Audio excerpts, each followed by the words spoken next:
Okay, so let's be honest. Any list counting down the best openings to a video game is going to include the first few minutes of Bioshock, which are perfectly paced and effortlessly set the tone, the themes, and the brooding sense of isolation that you're going to expect for the rest of the game. And for a lot of fans like me, when these first moments play out in the upcoming Netflix movie, we're going to immediately know if the care and detail that we were hoping for is being portrayed on screen. So I thought it would be fun to narrate how I hope the intro to the Bioshock movie plays out. In detail, a cinematic, fleshed out version of the game's prologue, that if I saw live action, would get me very excited. So sit back, relax, and would you kindly enjoy my pitch for the prologue of the Bioshock movie.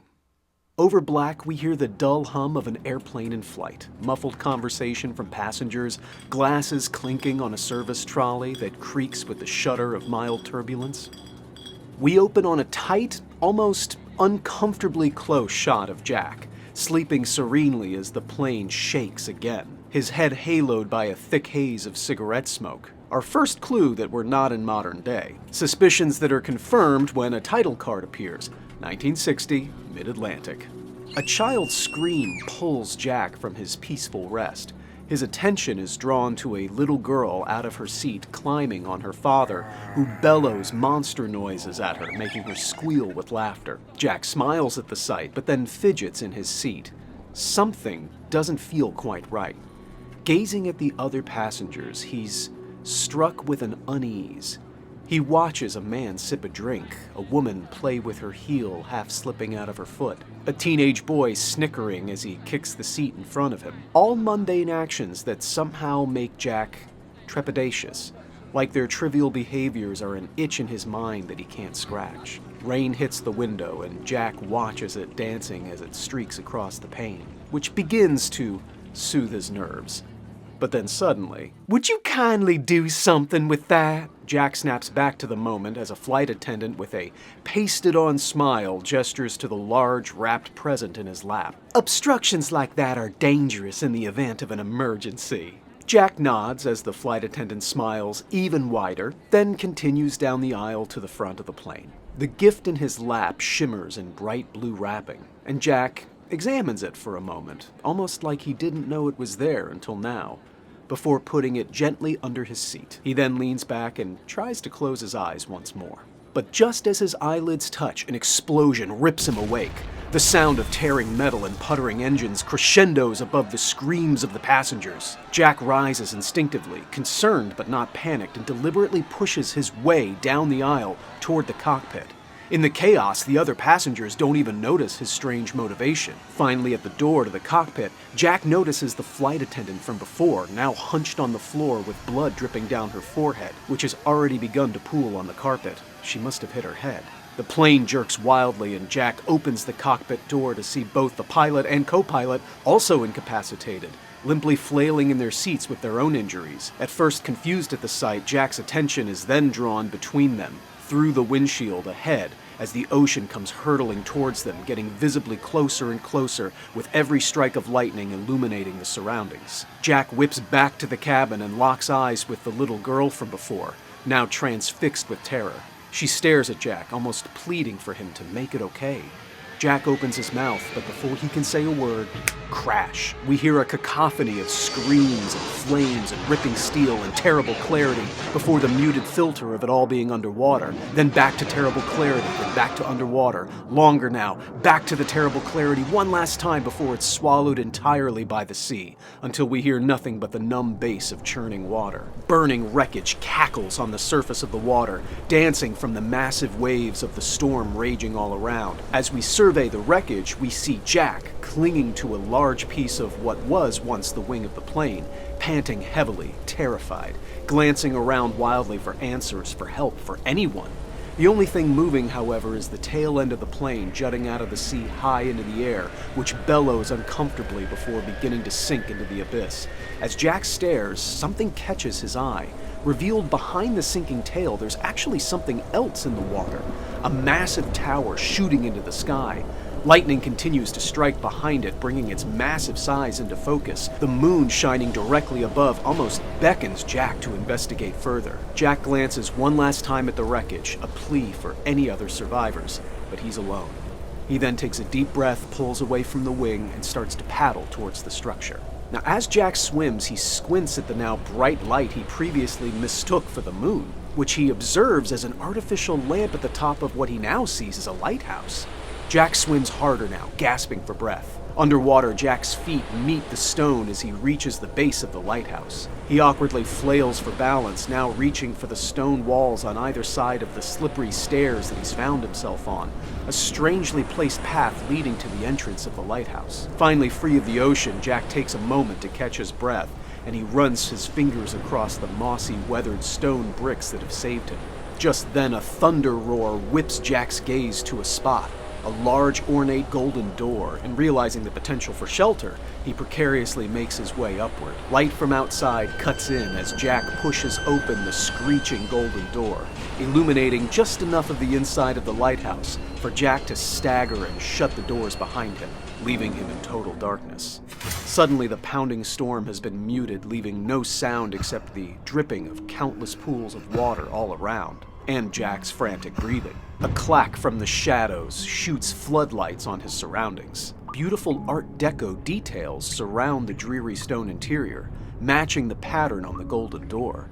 Jack, mouth agape, examines what appears to be a massive reception room. Couches and chairs, potted plants, sculptures, meticulous decor. Red velvet tapestries between bright gold columns shooting to the high ceiling, where Jack squints and sees a man's face staring back at him. There, looking down upon everything, the massive bust of a middle-aged man glares with dignity, determination, and seemingly malice. Just beneath the bust, a tattered red banner exclaims, "No gods or kings, only man." Jack has no words. He stands in the middle of this strange room, shivering, trying to piece things together, when then the sound of a warbled recording makes him jump. He looks to its source and sees that it's coming from a dark hall, which he soon notices, besides the door he came in, is the only path available. Jack decides to take his chances and enters, descending down a stone staircase, listening intently as the distorted record finally finds the needle and music begins to emanate down the hall. Jack follows until lights flicker on once more, revealing a dead end, except for the unexpected sight of a large golden bathysphere hanging from the ceiling above a circular pool of ocean water. The large vehicle sways precariously from where it is hung. Jack gingerly steps inside, determined to locate the source of the music, which he finds in the corner of the barren interior, a small speaker built into the wall itself. But there's nothing else of note inside except for a small button illuminated a faint green which pulses slowly. Jack considers it for a moment before walking back out of the bathysphere and starting back down the hallway he came down, which is now cast in total darkness. Taking a deep breath, Jack decides to turn back to the bathysphere and, after a slight hesitation, presses the green button. The music abruptly stops, replaced with a loud clang as the vehicle disconnects and falls into the pool below. And as the door swings shut automatically, Jack has just enough time to step one step towards the exit before another clang declares the door locked. Soon everything begins to shudder as Jack realizes that he's rapidly descending, validated by the swirling green sea overtaking a small foggy porthole. However, the hum of the bathysphere is soon accented with more music. Odd congratulatory fanfare, underscored by a distant, indistinguishable voice from the speaker on the wall. It's too faint to understand, but desperate for any answers, Jack hits the speaker, and immediately the voice and music snap into sharp clarity. The music elegant, the voice loud, strong, and insistent, who is in the midst of a sentence. "Could not abide by such ineffectual excuses 1 second more. What good is a fortune if you live in a prison? I can hear you plead. Surely you exaggerate. Permit me to answer your question with my own. Is a man not entitled to the sweat of his brow? Washington told me it belongs to the poor. The Vatican told me it belongs to God. And were I unfortunate enough to find myself in Moscow, I'm quite sure I'd be told there, it belongs to everyone. Jack listens intently. He's nearly stopped shaking now, although he is still dripping wet into puddles at his feet. On the curved wall opposite the speaker, a familiar face is projected. All the features he saw in the bust earlier, but now in a photograph. Glaring eyes, clenched jaw. But it's only now Jack can see he's actually a younger man, but his face is weathered with the creases and lines of some horrible burden. His eyes have seen more than his years suggest. The recording continues. I'm glad you have chosen Rapture. I suspect you will find it unlike anything you've ever imagined. My name is Andrew Ryan. I wanted to show you my face before I show you my city. As Jack fixates on the photograph of Andrew Ryan, the screen pulls down to display a large window, hidden until now, revealing finally a clear picture of the depths of the ocean passing by. Jack realizes he's been so transfixed by the voice, he hadn't even noticed the trajectory of the bathysphere had been sending him down, further and further.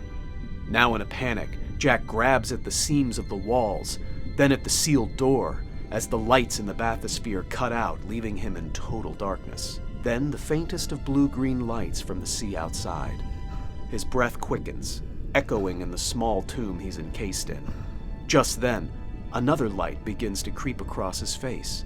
Jack, confused, looks for the source, which he finds at the giant window, now revealing more than just the black sloshing of water and bubbles, but coral, rock, ocean flora, underwater cliffs, lit by something off in the distance. Jack staggers his way to the edge of the window and can't believe his eyes. Off in the distance, he sees what is unmistakably a man-made building, massive, towering on the ocean floor. The bathysphere clears the way closer to the structure, but we quickly move to Jack's awestruck face, now illuminated as the blue-green lights get brighter and brighter, before they are joined by more colors, pinks, oranges, purples, reds, all bouncing off Jack's face. Whatever he's staring at, it's every color under the rainbow. Finally, Jack speaks. Oh my God. Prologue over.